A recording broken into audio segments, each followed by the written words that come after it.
மாதாஜி நீ மியூட்ல இருக்கீங்க மாதாஜி.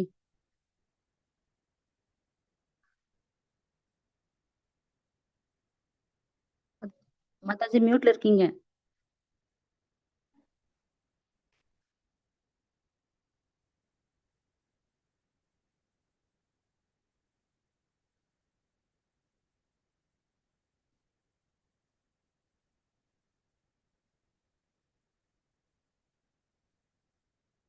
இருக்கீங்க. ஓகே. இப்ப நல்லா கேக்குது மாதாஜி. ஓகே. இப்ப கேக்குது மாதாஜி. லைவ் வந்துருச்சா மாதாஜி? வருது மாதாஜி. Okay, thank you Mataji. நான் மறந்தே விட்டேன். யாராவது நாளைக்கு மறந்துட்டேன்னா சொல்லுங்க. ஹரே கிருஷ்ணா. கொஞ்சம் கிளாஸ் போன பரவாயில்ல. இன்னும் நம்ம கிளாஸ் ஆரம்பிக்கல. ஆமாம் வந்து ஒன்றும் நம்ம பிரச்சனை கீதை ஆரம்பிங்க மாதாஜி. மகாத்மியத்தை பத்தி நம்ம பார்த்துக்கிட்டு இருக்கிறோம். இருக்கீங்க. ஓகே. இப்ப நல்லா கேக்குது மாதாஜி. ஓகே மாதாஜி. இப்ப லைவ் வந்துருச்சா மாதாஜி? வருது மாதாஜி. Okay, thank you Mataji. நான் மறந்தே விட்டேன். யாராவது நாளைக்கு மறந்துட்டேன்னா சொல்லுங்க. ஹரே கிருஷ்ணா. கொஞ்சம் கிளாஸ் போன பரவாயில்ல. இன்னும் நம்ம கிளாஸ் ஆரம்பிக்கல. எக்கோ இருக்கா ஆமாம் மாதாஜி? ஒன்றும் பிரச்சனை கீதை ஆரம்பிங்க. மகாத்மியத்தை பத்தி நம்ம பார்த்துக்கிட்டு இருக்கிறோம். இருக்கீங்க. ஓகே. ரெக்கார்டிங் இது ரீ ஆகுது மாதாஜி. எல்லாரும் ஆடியோ ஆடியோ லைவ் வந்துருச்சா மாதாஜி? வருது மாதாஜி. Okay, thank you Mataji. நான் மறந்தே விட்டேன். யாராவது நாளைக்கு மறந்துட்டேன்னா சொல்லுங்க. ஹரே கிருஷ்ணா. கொஞ்சம் கிளாஸ் போன பரவாயில்ல. இன்னும் நம்ம கிளாஸ் லைவ் ஆஃப் பண்ணி ஆரம்பிக்கல. ஆன் பண்ணுங்க மாதாஜி. லைவ் கீதை மகாத்மியத்தை பத்தி நம்ம லைவ் ஆஃப் பண்ணி ஆன் பண்ணுங்க மாதாஜி. சரி எக்கோவா இருக்கு மாதாஜி. இப்ப எக்கோ இல்லாம இருக்கா? இப்ப இல்லைங்க மாதாஜி. Okay correct Mataji. ஹரே கிருஷ்ணா. இப்ப எக்கோ இல்லாம கேக்குதா மாதாஜி? ஓகேங்க மாதாஜி. Correct live Mataji. வந்துருச்சுல மாதாஜி? லைவ் ஓகே மாதா வருதுங்க மாதாஜி. ஓகே, ஹரே கிருஷ்ணா.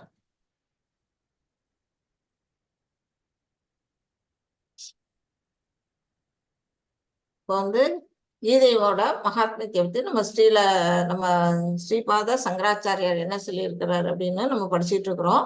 பகவத்கீதையை முழு ஆர்வத்தோட நம்ம வந்து ஆர்வத்தோடையும் அக்கறையோடையும் ஆர்வத்தவங்க படிக்கிறாங்களோ பகவானோட அருளால அவனது பூர்வ ஜென்ம பாவங்கள் செயல்படாமல் போகும். அதாவது இப்ப நம்ம வந்து இங்க வந்து பிறந்ததுக்கு காரணமே என்னன்னா நம்மளோட பூர்வ ஜென்ம வினைகள். அதை அனுபவிக்கிறதுக்கு தான் நம்ம வந்து இங்க பிறவி நமக்கு கிடைச்சிருக்குது. அந்த பாவங்கள் எல்லாம் நம்ம கழிக்கிறதுக்காக தான் இங்க வந்து நம்ம பிறந்திருக்கிறோம். ஆனா நம்ம என்ன செய்யறோம்? மேற்கொண்டு பாவங்களை செஞ்சு அடுத்த பிறவிக்கு வழி தேடிக்கிறோம். அதை வந்து நம்ம வந்து தவிர்க்கணும். அதை தவிர்க்கணும்னா என்ன செய்யணும் அப்படின்னா பகவான்கிட்ட சரண்டர் ஆகணும். பகவான்கிட்ட எப்படி சரண்டர் ஆகணும் அப்படிங்கிறது தான் நமக்கு இன்னைக்கு வந்து பகவத்கீதை மூலமா நம்ம தெரிஞ்சுக்க போறோம். அது மூலமா நம்ம கத்துக்க போறோம். அப்புறம் வந்து அடுத்ததா இன்னும் என்ன சொல்லிருக்காரு? சர்வோபனிஷதோ காவோ தோக்தா கோபால நந்தனஹ பாத்தோ வஸ்ஸ சுதீர் போக்தா துக்தம் ஸ்மிதாமிருதம் மஹத். இது வந்து இதுவும் நம்மளோட சங்கராச்சாரியர் பண்ணதுதான். என்ன சொல்லியிருக்கிறாங்க? அதாவது நமக்கு வந்து பகவத்கீதை எப்படி சொல்லியிருக்கிறாங்கன்னா ஒரு பசுவா உருவகப்படுத்தி இருக்கிறாங்க. உபனிஷத் எல்லா உபனிஷத்துக்களும் சாரம் எது அப்படின்னா கீதா உபனிஷத்து அப்படின்னு சொல்லப்படுது. உபனிஷத்தெல்லாம் நம்மளால படிக்க முடியுமா? நமக்கு வந்து சான்ஸ்கிரிட் தெரியாது, அதை சொல்லி கொடுக்கறதுக்கான குரு கிடையாது. அப்படிங்கும்போது நமக்கு வந்து உபனிஷத்துக்கள் வேதங்கள் எல்லாம் படிச்சு கத்துக்கிறதுங்கிறது ரொம்ப கஷ்டம். அதுக்குதான் பகவான் என்ன செஞ்சிருக்கிறாரு? கீதையை கொடுத்திருக்கிறாரு. இந்த கீதையை வந்து வேதங்களோட சாரங்கள் எல்லாம் இதுல வந்து இருக்குது. 4 வேதங்களோட சாரமும் இதுல மொத்தமா அடங்கி இருக்கிறது. இது எப்படி இருக்குன்னா ஒரு பசுவை கொண்டு இருக்கு. ஒரு பசு இருக்குது. அந்த பசு இருக்குது, அதுகிட்ட இருந்து நம்ம பால் கறக்கணும். பால் கறக்கணும்னா நமக்கு என்ன செய்யணும்? ஒரு கண்ணுக்குட்டி வேணும். அது அப்பதான் வந்து பசுவுக்கு வந்து என்ன செய்யும்? பால் சுரக்கும். அந்த மாதிரி இருக்கிறதுக்கு அங்க கன்றுக்குட்டியா இருக்கிறது யாரு அப்படின்னா அர்ஜுனர். அர்ஜுனர் தான் வந்து என்ன செய்யறாரு? இந்த பகவத்கீதைங்கிற பசுகிட்ட இருந்து பால் குடிக்கக்கூடிய கன்றுவா இருக்கிறாரு. அந்த கன்றா இருக்கும்போது பால் சுரக்குது, கன்றுக்கு பால் கொடுக்குது. அப்புறம் அந்த பாலை கறக்கிறதுக்கு ஒரு இடையர்குல சிறுவன் வேணுமே, அது யாரு அப்படின்னா நம்ம பகவான் கிருஷ்ணர். உண்மையிலேயே வந்து இடையர்குல சிறுவனா, அதாவது யாதவ குலத்துல வந்து அவரு நமக்கு வந்து பிறவி எடுத்து நமக்காக வந்து என்ன செய்யறாரு? இந்த பால் அமிர்தம் போன்ற இந்த பகவத்கீதைங்கிற அமிர்தம் போன்ற பாலை வந்து கொடுக்கிறாரு. அதை வந்து நம்ம என்ன செய்யணும்? அறிவு சான்றவரும் தூய பக்தர்களும் பகவத்கீதை என்னும் இந்த அமிர்த பாலை குடிக்க வேண்டியவர்கள். இப்ப நீங்க இங்கெல்லாம் வந்திருக்கீங்க இல்லையா? நீங்க எல்லாம் என்ன செய்றீங்க? பகவத்கீதைங்கிற அந்த அமிர்தம் போன்ற அந்த பாலை குடிக்கிறதுக்காக வந்திருக்கீங்க. நம்ம எல்லாருமா அதை சேர்ந்து அனுபவிப்போம் அப்படின்னு சொல்ல போறோம். இப்ப நம்ம வந்து சாப்டருக்குள்ள போறோம். இன்னைக்கு வந்து என்ன ஃபர்ஸ்ட் சாப்டர் என்ன சொல்லுது அப்படின்னு பார்ப்போம். அர்ஜுன விஷாத யோகம், அர்ஜுனரோட கவலை, அவர் ஏன் கவலைப்படுறாரு, அவர் கவலைப்பட வேண்டிய அவசியம் என்ன அப்படிங்கிறத நம்ம வந்து அடுத்தடுத்த ஸ்லைட்ல நம்ம பார்ப்போம். இதுல வந்து என்னன்னா ஒரே காட்சிக்கு வெவ்வேறு எதிர்வினைகள். இப்ப வந்து போர்க்களத்துல வந்து குருஷேத்திர போர்க்களத்துல வந்து கௌரவ சேனை எத்தனை இருக்குன்னா 18 அக்ஷோணி சேனைகள்னு சொல்லப்படுது. அது வந்து அக்ஷோணி சேனைகள்ங்கிறது லட்சக்கணக்கில் இருக்கும். காலாட்படை வீரர்கள், தேர்ப்படை, யானைப்படை, குதிரைப்படை அப்படின்னுட்டு 4 வித படைகளும் சேர்ந்து மொத்தத்துல எப்படி இருக்கும்னா லட்சக்கணக்கில் இருக்கும். அது வந்து ஒரு அக்ஷோணிங்கிறது. அத போல கௌரவர்கள் பக்கம் எத்தனை அக்ஷோணி இருக்குன்னா 11 அக்ஷோணி படைகள் இருக்கு. ஆனா பாண்டவர்கள் பக்கம் எவ்வளவு இருக்கு அப்படின்னா 7 அக்ஷோணி படைகள் தான் இருக்கு. அவங்கள்ட்ட படை வீரர்கள் கம்மியா இருக்குது. மொத்தத்துல சேர்த்தா ரெண்டையும் கூட்டுனா 18 அக்ஷோணி படைகள் இருக்குது. நம்மளோட பகவத்கீதையும் 18 சாப்டர் தான் இருக்குது. இங்க போர்க்களத்துல இருக்கிறதும் 18 அக்ஷோணி சேனைகள் இருக்கு. நம்மளோட கீதையும் வந்து 18 சாப்டர் இருக்கு. நாம படிக்க போறதும் 18 நாள்ல படிக்க போறோம். ரொம்ப வந்து ஒரு கோஇன்சிடென்ட்டா இது நல்லா பொருந்தி வருது. இப்ப வந்து இங்க பகவான் கிருஷ்ணர் வந்து என்ன செய்யறாரு, அப்ப அர்ஜுனன் கேட்டுக்கிறதுக்காக 2 படைகளுக்கு நடுவுல வந்து தேரை நிறுத்தி இருக்கிறாரு. அப்ப ஒவ்வொருத்தரோட மனநிலையும் எப்படி இருக்கு, ஒரே அந்த ஒரு நிலையை வந்து 3 பேரும் எப்படி பாக்குறாங்க. இந்த இடத்துல இது பாத்தீங்கன்னா இவர் வந்து யாருன்னா திருதராஷ்டிரர். அவர் வந்து துரியோதனோட தந்தை. அவர் எப்படி இருக்கிறாரு அப்படின்னா அவரு கவலையா இருக்கிறாரு. தன்னோட மக்கள் வெற்றி அடைவாங்களா, பாண்டவர்கள் வெற்றி அடைவாங்களா அப்படின்னு அவருக்கு ஒரு சந்தேகம். அதனால அவர் வந்து கவலையில இருக்கிறாரு. அடுத்தது இது யாருன்னா துரியோதனன். இவர் எப்படி இருக்கிறாரு, அவரோட மனநிலை எப்படின்னா ரொம்ப அகங்காரம், ஆணவம் அதுல இருக்கிறாரு. ஏன் அப்படி இருக்கிறாரு அப்படின்னா தனக்கு வந்து படை வீரர்கள் வந்து பாண்டவர்களை விட படைபலம் இவருக்கு அதிகமா இருக்கு. அவரை விட அவருக்கு அவங்களுக்கு 7 தான் இருக்கு, இவருக்கு வந்து 11 இருக்கு, கூட இருக்கு. அது மட்டும் இல்லாம இவரோட பக்கத்துல நிறைய வீரர்கள், மகாரதர்கள்லாம் இருக்காங்க. யாராலையும் வெல்ல முடியாத பீஷ்மர் இருக்கிறாரு. அப்புறம் குரு, இந்த இவங்களுக்கெல்லாம் கல்வி கற்றுக் கொடுத்த அந்த துரோணாச்சாரியார் இருக்கிறாரு. கல்வி கல்வி கற்றுக் கொடுத்த கிருபாச்சாரியா இருக்காரு. வில்வித்தை கற்றுக் கொடுத்த துரோணாச்சாரியா இருக்கிறாரு. அப்புறம் வந்து அர்ஜுனனுக்கு நிகரா இருக்கக்கூடிய கர்ணன் இருக்கிறாரு, வில் வீரன். அது மாதிரி நிறைய பல வீரர்கள்லாம் அவர் பக்கத்துல இருக்கிறாங்க. அதனால இவருக்கு என்னன்னா ஒரு அகம்பாவம், ஆணவம். நாம தான் ஜெயிப்போம், நம்மளை தோக்கடிக்க முடியாது அப்படின்னு மற்றவங்களோட பலத்தை நம்பி அவர் வந்து ஆணவத்தோட இருக்கிறாரு. அது முகத்திலேயே அப்படி தெரியுது. இங்க வந்து அர்ஜுனன், இது ஏன் அர்ஜுனன் ஏன் அப்படி இருக்கிறாரு, தலையில கைய வச்சுட்டு ஏன் கவலையோட இருக்கிறாரு அப்படின்னு பாத்தீங்கன்னா அவருக்கு என்ன கவலை, தன்னோட உறவினர்கள், தன்னோட நண்பர்கள் அவங்களெல்லாம் வந்து அவருக்கு கொல்ல மனம் இல்லை. அவங்கள பார்த்தோன்னா வந்து தலையில வந்து கைய வச்சுக்கிறாரு. அதுதான் வந்து அவரோட நிலையா இருக்கு. இது ஒரே காட்சி, ஆனா 3 பேரும் 3 விதமா நினைக்கிறாங்க அப்படின்னு இதுல சொல்லப்பட்டிருக்கு. அதுதான் இதுல காட்டியிருக்கிறாங்க.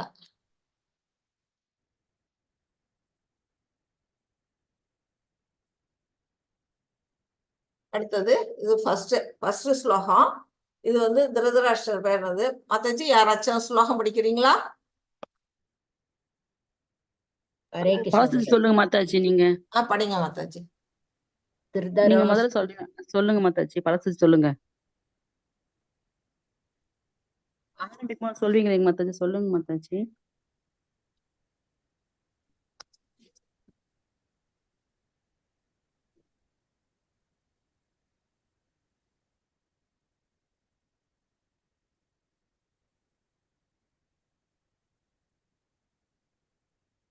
படிங்க மாதாஜி, மியூட்ல இருக்கீங்க, படிங்க. ஓகே மாதாஜி, எனக்கு சரியா இங்க காதுல விழல. படிச்சிட்டீங்க இல்லையா? ஓகே. இது வந்து நம்மளோட பத்மா மாதாஜி ஹேண்ட் ரைஸ் பண்ணிருக்கீங்க, என்ன வேணும்?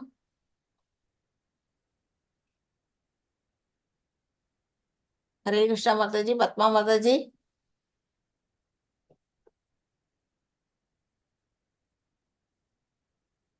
எனக்கு காதுல விழல, நீங்க எதுவும் சொல்றீங்களா என்னன்னு தெரியல. ஏதாவது கேட்கணும்னா கடைசியா கிளாஸ் முடிஞ்ச விட்டு உங்க டவுட் எல்லாம் கேளுங்க, நான் சொல்றேன். இப்ப ஸ்லோகம் படிச்சாச்சு, நாம வந்து கிளாஸுக்கு போவோம்.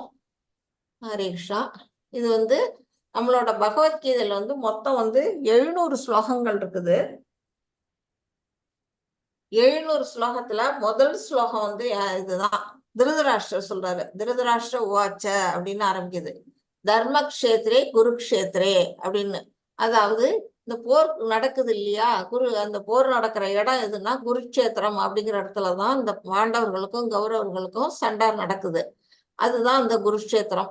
இங்க வந்து நம்மளோட இவரு திருதராஷ்டிரர் இருக்கிறாரு.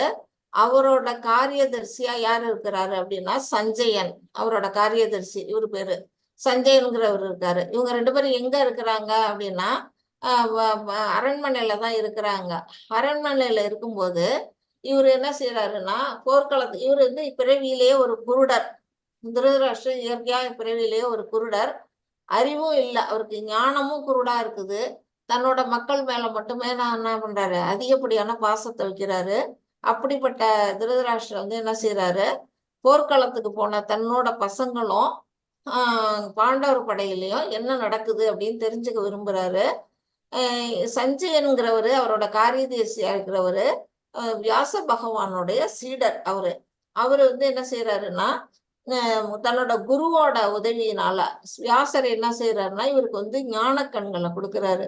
இருந்த இடத்துல இருந்தபடியே, அரண்மனையில இருந்தபடியே குருஷேத்திரங்கிற அந்த போர்க்களத்துல நடக்கிற செயல்கள் எல்லாம் வந்து இவர் என்ன செய்யறாரு, நம்ம இப்ப டிவி முன்னால உட்காந்துட்டு நம்ம டிவியை பாக்குற மாதிரி எங்கெங்கயோ உலகத்துல என்னென்னமோ நடக்குது அத்தனையும் நம்ம வந்து டிவி மூலமா பாக்குறோம் இல்லையா. அந்த மாதிரி இவர் வந்து என்ன செய்யறாரு, சஞ்சயன் வந்து தன்னோட ஞான கண்கள் மூலமா போர்க்களத்துல நடக்கிற விஷயங்கள் எல்லாம் பாக்குறாரு.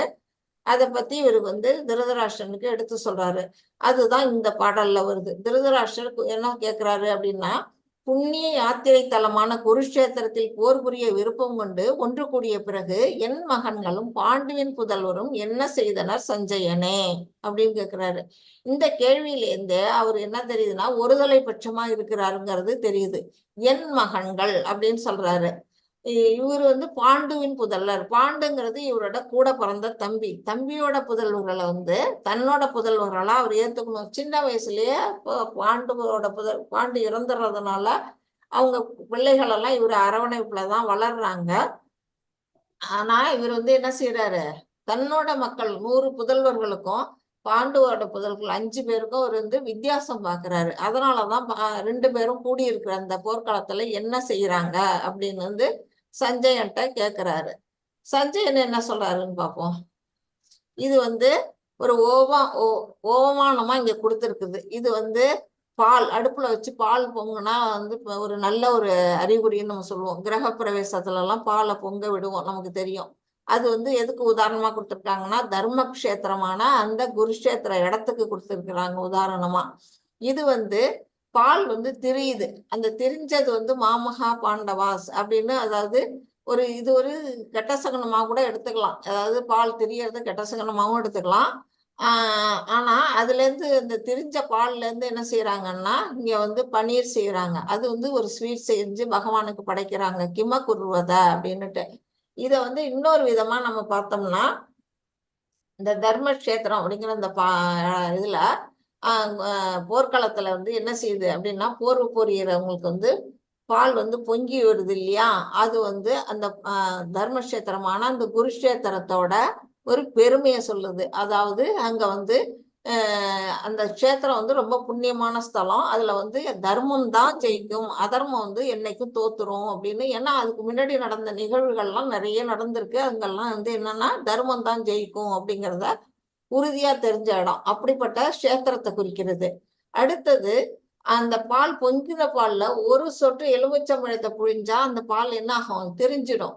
அந்த திரிகிறதுல இருந்து அந்த திரிஞ்ச அந்த பன்னீர் இருக்கு இல்லையா, அந்த பன்னீர்ல வந்து ஸ்வீட் செய்ய முடியும். ஆனா அந்த நீத்து போன தண்ணி என்ன செய்யலாம், கீழே தான் கொட்டுவாங்க.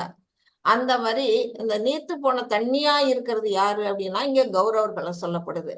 ஆனா அந்த திரண்டு வர அந்த பன்னீர் எது அப்படின்னா இது பாண்டவர்களை பற்றி சொல்லப்படுது. ஏன்னா தர்மக்ஷேத்திரத்துல இவங்க பக்கம்தான் தர்மம் இருக்குது, அவங்க அதர்மமா இருக்காங்க. அதனால அந்த பாண்டவர்கள் வந்து இங்க வந்து என்ன செய்யறாங்க, ஸ்வீட் மாதிரி, அதாவது பன்னீர்ல இருந்து செய்யக்கூடிய அந்த ஸ்வீட்டை வந்து அவங்க சொல்லப்படுது. அது வந்து பகவானுக்கு படைப்போம் இல்லையா, பன்னீரில் செய்யக்கூடிய அந்த ஸ்வீட்டை. அந்த மாதிரி இங்க யாரு பகவானுக்கு படைக்கக்கூடிய பிரசாதமா யாரு இருக்கிறாங்கன்னா பஞ்சபாண்டவர்களுமே பிரசாதமா இருக்கிறாங்க பகவானுக்கு. இந்த இடத்துல அவங்களோட தர்மத்தை பத்தி சொல்றதுக்கு தான் இந்த ஒரு படம் நமக்கு கொடுத்துருக்குறாங்க. இது வந்து மாதாஜி இது ஸ்லோகம் யாராவது படிங்க. हरे कृष्णा माता जी। படிங்க. पश्यैतां पाण्डुपुत्राणाम् आचार्य महतीं समं व्यूढं तृप्तपुत्रेण तव विषयेण धीमता। हरे कृष्णा माता जी। ஹரே கிருஷ்ணா மாதாஜி. இதுல என்னன்னா இது வந்து என் ஆசிரியரே. இப்ப இந்த படத்துல பாத்தீங்கன்னா இவர் வந்து துரோணாச்சாரியார். பாண்டவர்களுக்கும் கௌரவர்களுக்கும் வில்வித்தையை கற்றுக் கொடுத்த ஆசிரியர் யாருன்னா துரோணர். அவர் வந்து என்ன செய்யறாரு, போர்க்காலத்துல வந்து அவரோட கூடாரம் அமைச்சு வச்சிருப்பாங்க இல்லையா, அந்த கூடாரத்துல அமர்ந்திருக்கிறாரு. அப்போ வந்து இது யாருன்னா துரியோதனன். இந்த முகத்தை பார்த்தீங்கன்னாலே எப்படி இருக்காரு, அகங்காரமா இருக்காரு, அகங்காரமா இருக்காரு. கண்ணை பார்த்தினாலே பயமா இருக்கு, அவர் பேசுற துணியை பார்த்தாலே பயமா இருக்கு. அவர் என்ன சொல்றாரு துரோணர்கிட்ட, என் ஆச்சாரியரே, இதோ பாண்டுவின் மகன்களின் பெரிய படையை உங்கள் புத்திசாலித்தனமான சீடரான துருபதனின் மகனால் திறமையாக ஏற்பாடு செய்யப்பட்டுள்ளது. அதாவது பாண்டவர்கள் பக்கம் படைத்தளபதியா இருக்கிறது யாருன்னா திருஷ்டத்யும்னன். அது யாரு அப்படின்னு பாத்தீங்கன்னா இந்த துரோணரோட பழைய வாழ்க்கைக்கு நம்ம போகணும். துரோணர் வந்து சின்ன வயசுல வந்து அவரோட தந்தை கிட்டதான் வந்து குருகுல கல்வி வந்து வித்தைகள் எல்லாம் கத்துக்கிறாரு. வில் வித்தையெல்லாம் அவங்க அப்பா கிட்ட தான் அவர் கத்துக்கிறாரு. அவர்கிட்ட இன்னொருத்தர் யார் வந்து சேர்றாரு அப்படின்னா துருபத மகாராஜாவோட சின்ன வயசு துருவதன் வந்து இவரோட சேர்ந்து ஒன்னா படிக்கிறாங்க. 2 பேரும் ஒன்னா சேர்ந்து குருகுல கல்வியை படிக்கும்போது ரொம்ப ஃப்ரெண்ட்ஷிப்பா இருக்கிறதுனால அந்த துருபத ராஜா கல்வி கற்றுக்கிட்டு போகும்போது என்ன சொல்றாருன்னா, நீ எப்பவாவது என் நாட்டுக்கு வந்தீங்கன்னா நான் உன்னை என்னோட ராஜ்யத்துல பாதியை உனக்கு தர்றேன் அப்படின்னு துரோணாச்சாரியார்ட்ட வாக்கு கொடுத்துட்டு அவர் போறாரு. அப்புறம் வளர்ந்த பிற்பாடு ஆனா இவர் வந்து அவர்கிட்ட போய் உதவி எல்லாம் கேட்கல. இவர் தனியா வாழ்ந்துட்டு இருக்கிறாரு. இவர் திருமணமாகி இவருக்கு அஸ்வத்தாமன்னு ஒரு குழந்தை பிறக்குது. அந்த காலகட்டத்துல இவங்களோட வறுமை ஜாஸ்தியா இருக்கிறதுனால இவங்களோட மனைவி என்ன சொல்றாங்கன்னா, நீங்க போய் உங்க ஃப்ரெண்டை போய் பாருங்க, துருபத மகாராஜா போய் பாருங்க, அவர்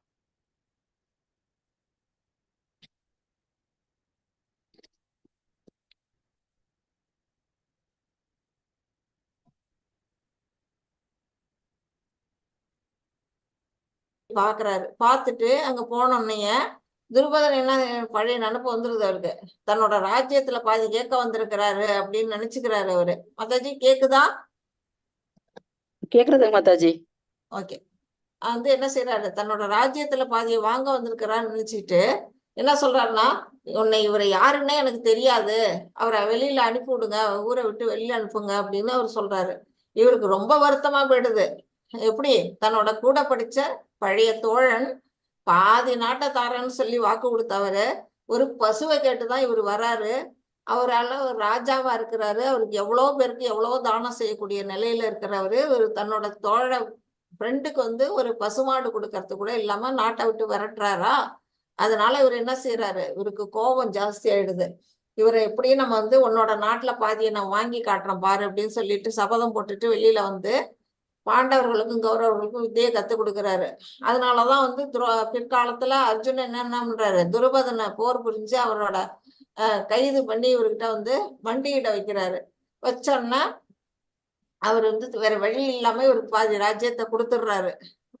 முழு ராஜ்யத்தையுமே கொடுக்குறாரு. ஏன்னா அவர் வந்து இவர்கிட்ட தோத்து போயிடுறாங்க. அர்ஜுனர்கிட்ட தோத்து போறதுனால முழு ராஜ்யமே இவர் பக்கம் வந்துருது. ஆனா இவருக்கு வந்து ராஜ்யத்துல ஆசை இல்லாதனால பாதி ராஜ்யத்தை அவர்கிட்ட திருப்பி ஒப்படைச்சிடுறாரு. நீ பாதி வச்சுக்கோ அப்படின்னு சொல்லி கொடுத்துடுறாரு. அந்த ஒரு அகங்காரத்துல அந்த துருபத மகாராஜா என்ன பண்றாரு அப்படின்னா, அதுக்கு இவரை பழி வாங்கணும், துரோணரை கொல்லணும் அப்படிங்கிறதுக்காக ஒரு புத்திரனை வேண்டி யாகம் வளர்க்கிறாரு. அந்த யாகத்துல இருந்து வர்றவர் தான் திருஷ்டத்யும்னன் அப்படின்னு. அதோட கூடவே வர்றது யாருன்னா நம்மளோட திரௌபதி. உங்க எல்லாருக்கும் தெரியும். 2 பேரும் அந்த யாகசாலையில அக்னிக்குள்ள இருந்து வெளில வராங்க. வளர்ச்சி அடைந்த உருவத்துல 20 வயசு வாலிப பருவத்துல வர்றாங்க. அந்த திருஷ்டத்யும்னன் தான் பாண்டவர்களோட படை தளபதியா இருக்கிறது. அததான் வந்து அவரு வந்து இவரை கொல்லணுங்கிறதுக்காகவே பிறந்தவரு. ஆனா இவர்கிட்ட வந்து அவர் வந்து என்ன பண்றாரு, வில்வித்தையெல்லாம் கத்துக்க வரும்போது இவர் வஞ்சனையே இல்லாம எல்லா வித கலைகளையும் திருஷ்டத்யும்னனுக்கு துரோணாச்சாரியர் கத்துக் கொடுக்கிறாரு. அப்படிப்பட்ட தாராள மனப்பான்மையோட அந்த காலத்துல எல்லாரும் இருந்திருக்கிறாங்க. அதனாலதான் இவங்க துரியோதனன் என்ன சொல்றான், நீங்க வந்து உங்களை கொல்ல பிறந்தவனுக்கே நீங்க வந்து சொல்லி கொடுத்துருக்கீங்க வில் விதையெல்லாம். அப்படிப்பட்ட அந்த துருபதனோட மகனாலாம் வந்து திறமையா அங்க வந்து பாண்டவர்கள்லாம் அணிவகுத்து நிக்கிறாங்க அப்படின்னு இவரை வந்து குத்தி காட்டுறான். நீ வந்து நீ அவங்களுக்கு வந்து சலுகை செஞ்சிருவ, உங்களுக்கு பாண்டவர்களை பிடிக்கும் அப்படின்னு நீ அவங்களுக்கு போர்க்களத்துல பாரபட்சமா இருந்துருவ அப்படின்னு சொல்லி துரியோதனன் என்ன சொல்றான், துரோணாச்சாரியரை குத்தி காட்டி சொல்றான். அது ஹரே கிருஷ்ணா மாதாஜி. அடுத்தது படிங்க.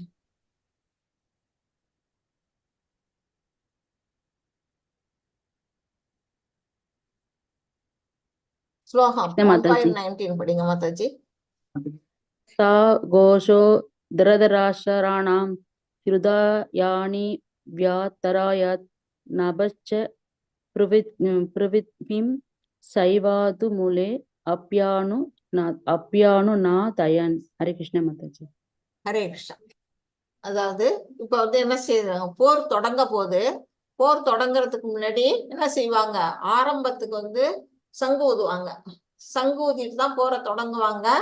போர் முடியும் போதும் சங்கு ஊதி போர் முடிஞ்சிட்டுன்னு அறிவிப்பாங்க. அது வந்து ஒரு முறையா நடக்குது. இப்ப கூட நம்ம கோயில்ல பாத்தீங்கன்னா மங்கள ஆரத்தியும் போது ஃபர்ஸ்ட் எடுத்தோம்னா சங்கூதி பூஜை தொடங்க போதுங்கிறதுக்கு நமக்கெல்லாம் ஒரு அறிவிப்பு கொடுப்பாங்க. பூஜை முடிஞ்சிட்டுங்கிறதுக்கும் ஒரு சங்கு ஊதுவாங்க. அது மாதிரி இங்க போர்க்களத்துல என்ன செய்யறாங்க, சங்குகள்லாம் முழங்க ஆரம்பிக்குது. பல்வேறு சங்கொலிகளின் முழக்கம் பேரொழியாக எழுந்து பூமியும் வானமும் நடுங்குமாறு எதிரொலிக்க திருதராஷ்டிரன் மகன்களுடைய இதயங்கள் சிதறி போயின. அப்படின்னா இங்க வந்து யார் ஊதுறா, இவர் பகவான் கிருஷ்ணர் அவரோட சங்கு ஊதுறாரு, இங்க அர்ஜுனர் தன்னோட சங்கு ஊதுறாரு. அப்புறம் பாண்டாறு பக்கத்துல இருக்கக்கூடிய தர்மபுத்திரர், பீமன், குள்ளன், சகாதேவன், மற்றொரு வீரர்கள் எல்லாரும் அவங்கவுங்க சங்கு எடுத்து ஊதுறாங்க. அது எப்படி கேக்குது அப்படின்னா, பூமிக்கும் வானத்துக்குமா அதை எல்லாம் கிடுகிடுன்னு அதெல்லாம் நடுங்கிற மாதிரி அவ்வளோ பேர் ஒளியா வந்து அந்த சங்கொலி வந்து முழக்கம் இருக்குது. அதை கேட்டோம்னா திருதராஷ்டிரனோட மகன்கள், அதாவது துரியோதனாரோட 100 பேர்கள் இருக்காங்க இல்லையா, அவங்களோட இதயமெல்லாம் எப்படி போகுது அப்படின்னா சிதறி போகுது, பயம் வருது அப்படின்னு சொல்றாங்க. ஏன் பயம் வரணும், அவங்க பக்கத்துல தர்மம் இல்லை, அதர்ம வழியில அவங்க நடக்கிறாங்க. அதனால நான் அவங்களுக்கு வந்து பயம் வருது, போர்க்களத்துல நம்ம இறந்துடுவோமோ அப்படிங்கிற பயத்துல அவங்க இதயங்கள்லாம் சிதறி போகுது அப்படின்னு இங்க சொல்லப்பட்டிருக்கு. அப்புறம் இங்க வந்து என்னென்ன வந்து இவங்களோட வெற்றிக்கு வந்து உதாரணமா காரணமா இருக்கு அப்படிங்கிறத இங்க கொடுத்துருக்குறாங்க. பாண்டவர்கள் பக்கம் ஜெயிக்கிறதுக்கு நிறைய விஷயங்கள் இருக்குது. எப்படின்னா ஃபர்ஸ்ட் வந்து தர்மக்ஷேத்திரம். அந்த தர்மக்ஷேத்திரத்துல வந்து போர் நடக்குதுன்னா அது எது வெற்றி அடையும் அப்படின்னு பாத்தீங்கன்னா தர்மம் தான் வெற்றி அடையும், அதர்மம் வந்து தோத்து போயிடும். அதுல வந்து ஃபர்ஸ்ட் வந்து அந்த க்ஷேத்திரம் வந்து முதல் பாயிண்டா இருக்கு. அடுத்தது தேர். இவங்க இருக்கிறாங்க இல்லையா, அந்த தேர் வந்து எப்படின்னா தெய்வீக தேர். அது யாரால கொடுக்கப்பட்டது அப்படின்னா அக்னி பகவானால அர்ஜுனனுக்கு கொடுக்கப்பட்டது. அந்த தேர் வந்து விசேஷமான தேர். மூணாவது சங்கநாதம்.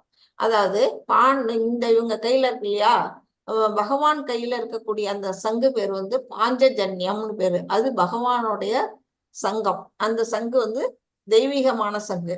அது மாதிரி இவர்கிட்ட இருக்கிறது வந்து தேவதத்தம், அர்ஜுனன்ட்ட இருக்கிறது தேவதத்தம். அது மாதிரி ஒவ்வொருத்தர்ட்டையும் யுதிஷ்டர்ல அனந்த விஜயம், நகுல சகாதர்கள் மணிபுஷ்பகம் ரகம்னு வரும், சுபோ உஷகம் வரும். அந்த மாதிரி அவங்களோட சங்குகள்லாம் எப்படின்னா தெய்வீக சங்குகள். அந்த சங்குநாதம் வந்து வெற்றியை கொடுக்குது. அது ஒரு பிளஸ் பாயிண்டா இருக்கு. அடுத்தது காண்டீபம். இவரு அர்ஜுனனோட கையில இருக்க அந்த வில் வந்து காண்டீபம். அந்த வில்லு யாரு கொடுத்தா அப்படின்னா அது வந்து அக்னி தேவரால வழங்கப்பட்டது. அதுவும் வந்து அதை வந்து வெற்றி காண முடியாத ஒரு வில்லு.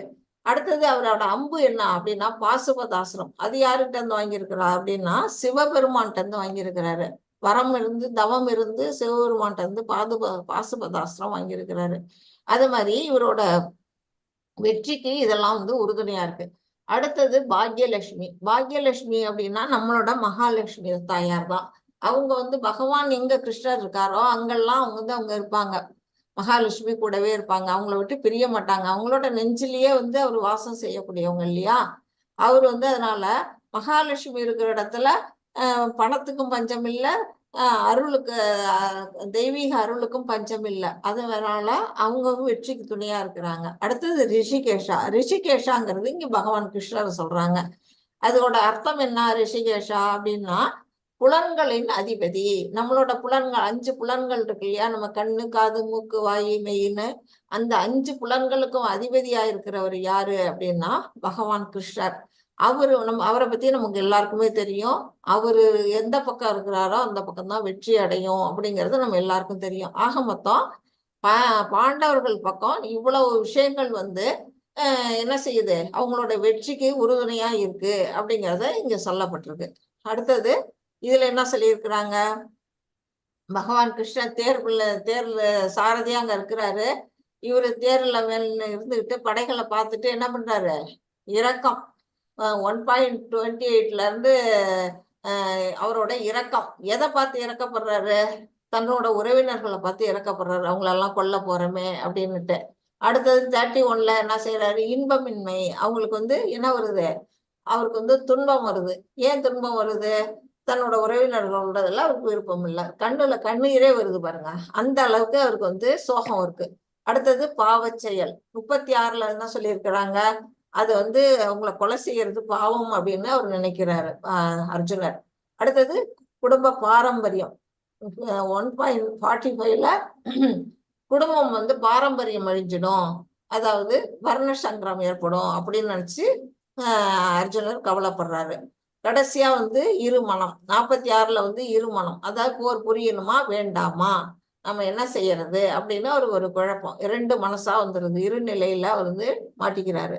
இதுதான் வந்து அர்ஜுனரோட நிலையா இங்க சொல்லப்பட்டிருக்கு. இது வந்து நீங்கள் எதை தொடர்பு படுத்தலாம், அந்த இரக்கம், இன்பமின்மை, பாவச்செயல், குடும்ப பாரம்பரியம், இருமனம், இது எல்லாமே வந்து அர்ஜுனருக்கு மட்டும் இல்ல, நம்ம எல்லாருக்கிட்டையும் இருக்குது. நம்மளும் என்ன செய்வோம், இந்த இந்த விஷயங்கள்லாம் நமக்கும் வந்து இந்த மாதிரி உணர்வுகள் வந்து நமக்குமே ஏற்படக்கூடிய விஷயங்கள் தான். இதுல இருந்து நம்ம எப்படி வெளிப்படணும், இதுல இருந்து நம்ம விடுபடணும் அப்படின்னு நம்ம யோசிச்சோம்னா, நம்மளோட ஆத்மா வந்து பகவான்கிட்ட வந்து சரணடைகிறது மூலமா நாம வந்து இதுல இருந்தெல்லாம் விடுபடலாம். இதைதான் இங்க வந்து சொல்லியிருக்காங்க. எதோட தொடர்பு படுத்தலாம்னா நம்மளோட ஆன்மாவோட தொடர்பு படுத்தலாம். நம்மளோட ஆத்மா வந்து தூய்மையானது. அது வந்து இந்த ஆத்மாவை பத்தி விளக்கங்கள் நாளைக்கு அடுத்த 2வது சாப்டர்ல ரொம்ப பூரணமா தெளிவான உங்களுக்கு நான் சொல்றேன். இப்போ வந்து லேசா சொல்றேன். அது வந்து அழிவில்லாதது, அதுக்கு இரக்கம் இருக்குது, இன்பமின்மை இருக்கு, பாவச் செயல் நினைக்கும், குடும்ப பாரம்பரியம், இருமனம், எல்லாமே வந்து நம்ம நினைக்கக்கூடிய விஷயங்கள் தான். இதுல இருந்து நம்ம விடுபடணும்னா பகவான்கிட்ட நம்ம சரண்டர் ஆகணும் அப்படிங்கிறது தான் இதன் மூலமா நம்ம வந்து உணர்ந்துக்கணும். அடுத்தது இரக்கம். மாதாஜி இந்த ஸ்லோகம் படிங்க. हरे कृष्णा माताजी। हरे अर्जुन उवाच विश्वेमं स्वजनं कृष्ण निरस्तं समुचितं सीदन्ति मम गात्राणि मुखं स परिशिष्यति। हरे कृष्ण माताजी। हरे कृष्ण. அர்ஜுனன் கூறினான், எனது அன்பு கிருஷ்ணரே, போரிடும் உணர்வுடன் என் முன் கூடியுள்ள எனது நண்பர்களையும் உறவினர்களையும் கண்டு என் உடல் அங்கங்கள் நடுங்கி வாய் உலர்வதை உணர்கிறேன். அர்ஜுனன் வந்து பெரிய வீரன், பெரிய பலசாலி, அவனுக்கு போய் உடம்பு நடுங்குதுங்கிறாரு, வாய் உலருது அப்படிங்கிறாரு. எதனால? அவரோட இரக்கத்தினால. பகவான்கிட்ட பக்தர்களா யார் ஒருத்தவங்கெல்லாம் இருக்கிறாங்களோ அவங்களுக்கெல்லாம் வந்து இயல்பாவே அவங்களோட மனசு வந்து எப்படின்னா மென்மையானது. அவங்க ரொம்ப சாஃப்ட் நேச்சரா இருப்பாங்க, யாருக்கும் எந்த வித துன்பமும் செய்ய மாட்டாங்க. அங்க கூடியிருக்கிற நண்பர்கள்லாம் பார்த்தா தன்னோட நண்பர்களா இருக்கிறாங்க. தன்னோட தாத்தா பாக்குறாரு, பிதாமகரை பாக்குறாரு பீஷ்மரை, அப்புறம் தன்னோட மாமன்மார்கள், பெரியப்பாமார்கள், சித்தப்பாமார்கள், அப்புறம் தன்னோட தம்பிகள், அண்ணன் தம்பிகள். துரியோதனன்லாம் எதிரியா இங்க நின்னா கூட அவரோட கூட பிறந்த அதாவது சித்தப்பா வயசு பிள்ளைகள அண்ணன் தம்பிகள் தானையா, அதே மாதிரி அவங்க எல்லாம் இருக்காங்க. மைத்துனர்கள் இருக்காங்க, தன்னோட தங்கைய கல்யாணம் பண்ணிட்டு, அதாவது துரியோதனோட தங்கைய கல்யாணம் பண்ணிட்டு மைத்துனர்கள்லாம் இருக்கிறாங்க. ஃப்ரெண்ட்ஸ், இவரோட நலம் விரும்பிகள்லாம் இருக்கிறாங்க. ஆக மொத்தம் எப்படி இருக்கிறாங்க? உறவினர்களா இருக்கிறாங்க, நண்பர்களா இருக்கிறாங்க. இதெல்லாம் பார்த்துட்டு இவங்களெல்லாம் நம்ம எப்படி கொல்றது, இவங்களெல்லாம் கொல்றத நினைச்சாலே அவருக்கு இரக்கம் வந்துருது. இவங்களெல்லாம் நம்ம கொல்லக்கூடாது அப்படிங்கிற ஒரு இரக்கம் நமக்கு. இவருக்கு போர் திறமை ஜாஸ்தி. ஒரு வில்ல அம்பு எடுத்துட்டாருன்னா அது ஒரு அம்பு கொடுத்தாருன்னா அது பலதா கிளை கிளையா பிரிஞ்சு பல அம்புகளா போய் பல பேரை கொல்லும். அது மாதிரி இருக்கும்போது இவங்களெல்லாம் நம்ம கொல்லக்கூடாதே, இவங்களெல்லாம் கொன்னுட்டு நம்ம என்ன செய்யறது அப்படின்னு என்ன பண்றாரு, உடம்பெல்லாம் அவருக்கு நடுங்குது, வாயெல்லாம் காய்ச்சி போகுது, ஒரு மாதிரி நடுக்கம் வந்துருது, கண்ணுல இருந்து தண்ணியா ஊத்துது. அந்த மாதிரி ஒரு இரக்க நிலைக்கு வராரு. இன்பமின்மை. மாதாஜி ஸ்லோகம் படிங்க. हरे कृष्ण माताजी। नाशा श्रेयो अनुपश्यामि शात्वा स्वजनम आवहे नाकांक्षो विजयम कृष्ण न स राज्यम सुहानि च। हरे कृष्ण माताजी। ஹரே கிருஷ்ணா. இப்போ அடுத்து என்ன செய்யறாங்க, சொந்த உறவினரை இப்போரில் கொள்வதால் என்ன நன்மை வரும் என்பதை என்னால் காண முடியவில்லை. அவருக்கு இதனால துன்பம் தான் வரும்னு நினைக்கிறாரு, இன்பம் இல்ல. எனது அன்பு கிருஷ்ணனே, இதில் பெறக்கூடிய வெற்றியையோ ராஜ்யத்தையோ இன்பத்தையோ நான் விரும்பவில்லை. இப்போ நம்மளோட சொந்தக்காரங்களையும் உறவினர்களையும் குழந்தைங்களையும், அதாவது பேர பசங்கள்லாம் இருக்காங்க, அவங்களெல்லாம் கொண்டுட்டு நான் என்ன ஒரு இன்பத்தை அடைய போறேன், எனக்கு அப்படிப்பட்ட ராஜ்யமே வேண்டாம், அந்த மாதிரி இன்பமே எனக்கு வேண்டாம், அதுல எந்தவித இன்பமும் எனக்கு கிடைக்காது, நான் அது துன்பத்தை தான் அனுபவிக்கிறேன் அப்படின்னுட்டு அர்ஜுனன் என்ன செய்யறாரு, போர் புரியறதுக்கு மறுக்கிறாரு. அவருக்கு அந்த அளவுக்கு இரக்க மனசா இருக்கிறாரு, பாசபந்தத்துல கட்டுப்பட்டு இருக்கிறாரு. நம்மளும் அப்படிதான் கட்டுப்பட்டு இருக்கிறோம், பௌதீகத்துல கட்டுப்பட்டு இருக்கிறோம். அததான் அர்ஜுனருக்கு இங்க காட்டுறாங்க. பாவச் செயல். மாதாஜி படிங்க. हरे कृष्णा माताजी। हरे पावम् एव श्रयेत् तस्मान् अद्वैतान् आदतायिनः तस्मान्नार्काय वयम् मन्दं ताद्राष्ट्रान् स बान्धवान् स्वजनं हि गतम् अत्वा सुखिनः स्याम माधवा। हरे कृष्णा माताजी। हरे कृष्णा माताजी। இத்தகைய அக்கிரமக்காரர்களை கொள்வதால் நமக்கு பாவமே சேரும். அதாவது அக்கிரமக்காரர்கள்ல 6 வகையான அக்கிரமக்காரர்கள்ல எந்த விதமான சந்தேகமும் இல்லாம உடனே கொள்ளலாம் அப்படின்னு நம்மளோட வேதங்கள்ல சொல்லப்பட்டிருக்கு. அது யார் அந்த 6 விதமான அக்கிரமக்காரர்கள் அப்படின்னு பாத்தீங்கன்னா, விஷம் கொடுப்பவர்கள், வீட்டுக்கு தீ வைப்பவர்கள், பிறருடைய பொருள்களை கொள்ளையடிப்பவர்கள், பிறனுடைய சொத்தை அபகரிப்பவர்கள், அப்புறம் பிறன் மனைவியை அபகரிப்பவர்கள், அவங்க பயங்கரமான ஆயுதங்களை பிரயோகிப்பவர்கள். இந்த மாதிரி 6 விதமான அக்கிரக்காரர்களை எப்படின்னா, எந்த விதமான சந்தேகமும் கிடையாது, யோசிக்க வேண்டிய அவசியமே இல்லை, உடனே அவங்கள கொல்லலாம். அவங்கள கொல்றதுனால நமக்கு எந்தவித பாவமும் வராதுன்னு வேதங்கள்ல சொல்லப்பட்டிருக்கு. அதே விஷயத்தான் இவங்க இங்க அனுபவிக்கிறாங்க. சின்ன வயசுல பாண்டுவை விட்டு பிரிஞ்சு இறந்ததுக்கு அப்புறம் அவங்க காட்டுல இருந்து நாட்டுக்கு வராங்க இல்லையா, அப்போ சின்ன குழந்தையா இருக்கிறாரு பீமர். அந்த பீமனுக்கு யார் விஷம் கொடுக்குறா அப்படின்னா, துரியோதனன் சகுனியோட பேச்சை கேட்டுட்டு விஷம் கலந்து அந்த பாயசத்தை கொடுத்து கடல்ல தள்ளி விட்டுறான்.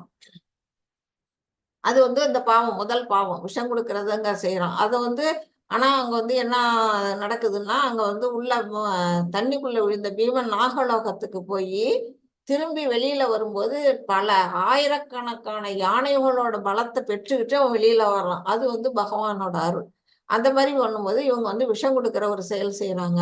அடுத்தது 2வதா இவங்க அரக்கு மாளிகையில வச்சு இவங்க 5 பேரையும் எரிக்கிறதுக்கு திட்டம் போடுறாங்க, 5 பேரையும் பாண்டவர்களை. அது விஷம், வீட்டுக்கு நெருப்பு வைத்தல் அங்க பாவத்துல வருது. பிறன்மனை அபகரித்தல்ங்கும் போது சூது விளையாட்டுல திரௌபதியை அவமானப்படுத்தி அவன் என்னோட தொடையில உட்காரு அப்படின்னு துரியோதனன் சொல்லும் போது அவன் பிறன்மனை அபகரிக்கிறான். அந்த மாதிரி எல்லா விதமான பாவங்களும் அவங்க செய்யறாங்க. போர்க்களத்துல பயங்கரமான ஆயுதங்களை ஏந்தி நிக்கிறாங்க. இந்திரபிரஸ்தம் அவங்களோட ராஜ்யத்தை இவன் வஞ்சகமா சூது விளையாட்டு மூலமா இவன் கவர்ந்துக்கிறான் துரியோதனன். இந்த மாதிரி இந்த 6 விதமான குற்றங்களையும் என்ன செய்யறாங்க, துரியோதனர்கள் செய்யறாங்க. அப்படிப்பட்ட 6 விதமான பாவங்களையும் அவங்க செஞ்சாலுமே அர்ஜுனனால அவங்கள கொல்லணுங்கிற எண்ணமே வரல. அவங்கள கொல்றதுனால நமக்கு தான் பாவம் வரும் அப்படின்னு சொல்றாரு. திருதராஷ்டிரன் மகன்களையும் நமது நண்பர்களையும் கொள்ளுதல் நமக்கு சரியானதல்ல அப்படின்னு அவர் நினைக்கிறாரு.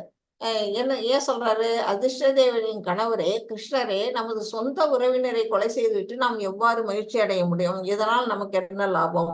அந்த அளவுக்கு எப்பேற்பட்ட பாவியா இருந்தா கூட அவங்கள கொலை செய்யறது நமக்கு பாவம் அப்படின்னு நம்ம அவர் நினைக்கிற அளவுக்கு வந்து ஒரு ஒரு நல்ல மனசா அவர் இருக்கிறாரு. சிறந்த பக்தராகவும் நல்ல மனசாகவும் அவர் இருக்கிறாரு அப்படிங்கிறது இந்த பாடல் மூலமா நமக்கு தெரியுது. ஹரே கிருஷ்ணா மாதாஜி. இதுபடி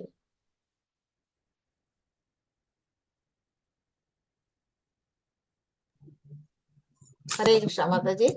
குடும்ப பாரம்பரியம் यदि माम् अप्रतीकारम् अस्त्रं शस्त्रपाणयः तत्राष्ट्रारणिहन्युस् तन्मे शेषमधरं भवेत्. हरे कृष्ण माताजी. ஹரே கிருஷ்ணா.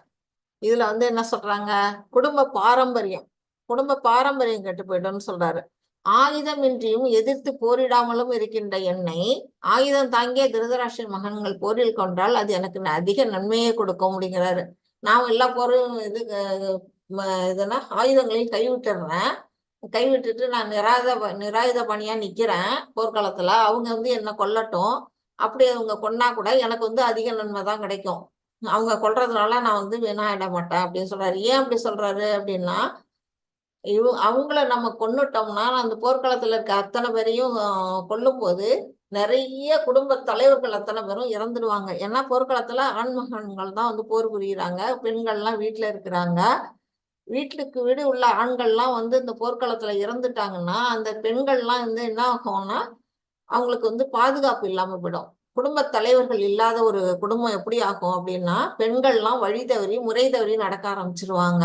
அவங்களோட கற்புக்கு நிரந்தரம் இல்லை. சின்ன குழந்தைங்களுக்கு வந்து நல்ல அறிவு புகட்டுறதுக்கு பெரியவங்க யாரும் இல்லாம போயிடுவாங்க. அப்புறம் வந்து இறந்து போனவர்களுக்கு ஒரு காரியம், அதாவது நம்ம செய்வோம் இல்லையா, திதியெல்லாம் கொடுப்போம் இல்லையா, அதெல்லாம் செய்யறது கூட வந்து தடைப்பட்டு போகும். ஏன்னா அதை எடுத்து சொல்ல ஆள் இல்லை, அதை செய்யக்கூடிய விருப்பம் இல்லாம மக்கள் வந்து என்ன செய்வாங்க, பாரம்பரியத்தை குடும்ப பரம்பரையை விட்டுடுவாங்க. வர்ண சங்கரம் ஏற்படும். அதனால அந்த மாதிரி போற நான் புரிய மாட்டேன், எனக்கு அது மாதிரி அதை விட அவங்க என்ன கொள்றதே எனக்கு நன்மை கொடுக்கும் அப்படிங்கிற அளவுக்கு அர்ஜுனர் பேசுறாரு. ஹரே கிருஷ்ணா மாதாஜி. இது படிங்க. हरे कृष्ण माताजी.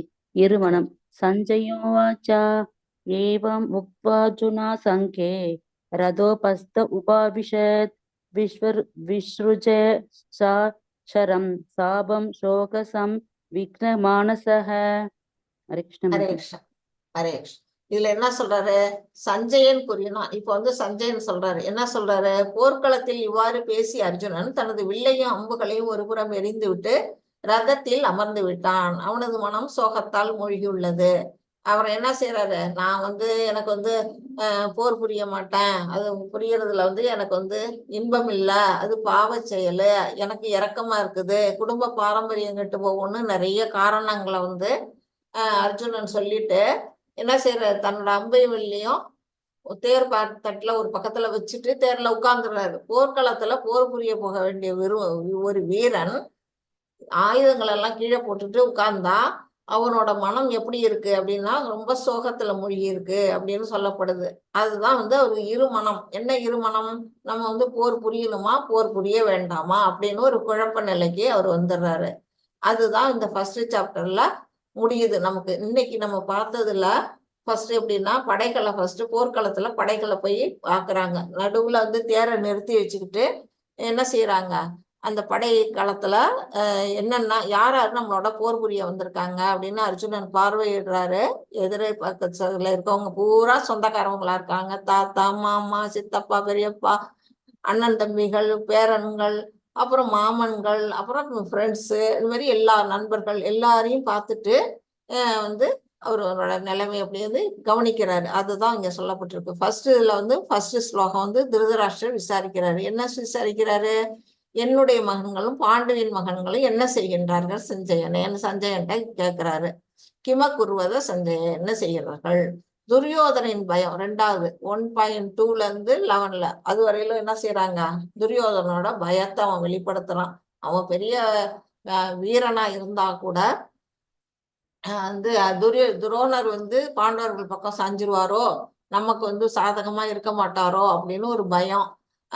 எதிரி படைகள் பக்கத்துல வந்து நிறைய வீரர்கள்லாம் இருக்கிறாங்க. நம்ம பக்கத்துல வீரர்கள் இருந்தாலுமே கூட அவனுக்கு இயற்கையா ஒரு பயம் வருது. அந்த பயம் அந்த சங்கொலி எல்லாம் கேட்டான்னா அவங்களோட இதயமெல்லாம் நடுங்கி போகுது. அதெல்லாம் அந்த மாதிரி பார்க்குறோம். அடுத்து சங்குகள் முழங்குதல். அவங்களோட சங்கெல்லாம் என்னென்னு நான் சொன்னேன்.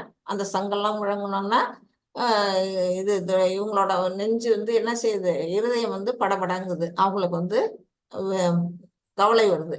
அப்புறம் வந்து அர்ஜுனனோட கவனிப்பு. அவர் என்ன பார்க்குறாரு, 20லேருந்து 27 வரையிலும் பார்க்குறாரு. போர்க்களத்துல எல்லாம் பார்வையிட்டுட்டு சங்கெல்லாம் முழங்கியாச்சு, போர் தொடங்க வேண்டிய நேரம் வந்தாச்சு. ஆனா இவருக்கு என்ன சொல்லுது, அர்ஜுனன் போராடாத காரணங்கள வரிசையா அடுக்குறாரு. எனக்கு வந்து இரக்கமா இருக்குது, இன்பமின்மை, வந்து பாவ செயல் நினைக்கிறேன், குடும்ப பாரம்பரியம் கெட்டு போயிடும் அப்படின்ட்டு 28லேருந்து 46 உள்ள ஸ்லோகங்கள்ல வந்து போர் புரியாம இருக்கிறதுக்குரிய காரணங்கள் எல்லாம் வந்து அர்ஜுனர் வந்து சொல்றாரு. இதுக்கெல்லாம் வந்து பகவான் வந்து 2வது சாப்டர்ல கவுண்டர் கொடுப்பாரு. அதை வந்து நம்ம நாளைக்கு பார்ப்போம். இன்னைக்கு வந்து இந்த ஃபர்ஸ்ட் போர்க்களத்துல என்ன நடந்தது அப்படிங்கிறத நம்ம நல்லா தெரிஞ்சுக்கிட்டோம். வந்திருக்க அனைவருக்கும் நான் வந்து என்னோட நன்றியை தெரிவிச்சுக்கிறேன். நடுவுல கொஞ்சம் இது லைவ் போட மறந்துட்டேன். நாளைக்கு நம்ம கரெக்டா போட்டுக்குவோம். இப்போ வந்து நீங்க ஏதாச்சும் ஒரு ஏதாவது சந்தேகம் இருந்ததுன்னா நீங்க என்கிட்ட இப்ப கேட்கலாம். இந்த சாப்டர்ல உங்களுக்கு யாருக்காவது டவுட்ஸ் இருந்ததுன்னா கேட்கலாம். ஹரே கிருஷ்ணா. ஹரே கிருஷ்ணா மாதாஜி. பலஸ்துதி சொல்லுங்க மாதாஜி. பலஸ்துதி சொல்லட்டுங்களா மாதாஜி? பலஸ்துதி சொல்லலைங்க மாதாஜி. பலஸ்ருதி சொல்லுங்க மாதாஜி. ஓம் தத் சத் இதி ஸ்ரீமத் பகவத்கீதாசு உபனிஷத்து பிரம்ம வித்யாயாம் யோக சாஸ்திரே ஸ்ரீ கிருஷ்ணார்ஜுன சம்வாதே அர்ஜுன விஷாத யோக நாம பிரயத்தமோத்யாய. ஹரே கிருஷ்ணா மாதாஜி. தேங்க்யூ மாதாஜி. அட்டண்டன்ஸ் கொஞ்சம் எடுத்துங்க மாதாஜி. ஸ்கிரீன்ஷாட் எடுத்து வச்சுங்க. ஓகேங்க மாதாஜி. நானும் முடிச்சிடுறேன். வாஞ்சா கல்பதருப்யச்ச கிருபா சிந்துப்யேவச்ச பதிதானாம் பாவனேப்யோ வைஷ்ணவேப்யோ நமோ நமக. अनंत कोटि वैष्णव वृंद की जय. नामाचार्य